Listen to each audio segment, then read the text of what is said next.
কিছুদিন আগে আমরা শ্রাবন্তীর বিয়ের খবর প্রকাশ করেছিলাম আমাদের চ্যানেলে।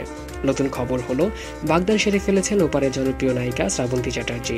জানা গেছে প্রায় 1 বছর আগে মুম্বাইতে শ্রাবন্তীর পরিচয় হয় কৃষ্ণের সঙ্গে। তারপর প্রেম, সেখান থেকে সম্পর্কটা গড়ায় বিয়ের দিকে। রোববার 10 জুলাই আনুষ্ঠানিকভাবে দুই পরিবারের উপস্থিতিতে বাগদান ও রেজিস্ট্রি সেরে ফেলেন শ্রাবন্তী। বর মুম্বাইয়ের সুপার মডেল কৃষাণ। অবশ্য এই নায়িকার নতুন জীবনের সাক্ষী হয়েছেন তার একমাত্র ছেলে সন্তান ঝিনুক।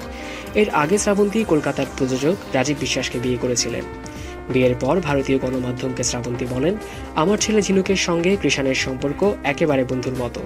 মায়ের বিয়েতে নাকি ছেলে অতিথিদের দেখাশোনা নিজের হাতে করেছেন বলে জানান শ্রাবন্তী। আগামী বছর নতুন এ দম্পতি বিয়ের সংবর্ধনা অনুষ্ঠান সারবেন।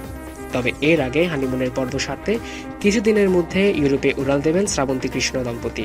দ্বিতীয়বার বিয়ে পিড়িতে বসা শ্রাবন্তীর অনুষ্ঠানে হাজির ছিলেন গোটা টলিউড। বিয়ের দিন বিখ্যাত ডিজাইনার রোহিতের ডিজাইন করা পোশাক পরেছিলেন শ্রাবন্তী। অন্যদিকে কৃষাণ আরেক বিখ্যাত মনীষ মালহোত্রার ডিজাইন করা পোশাক পরেছিলেন। এই ঈদে বাংলাদেশ ও ভারতে যৌথ প্রযোজনায় মুক্তি পেয়েছে শাকিব খান ও শ্রাবন্তীর ছবি শিকারী। ছবিটি ভালোই সাড়া ফেলছে দুই বাংলার দর্শকদের মধ্যে। এলটিভির সাথে থাকার জন্য সবাইকে ধন্যবাদ।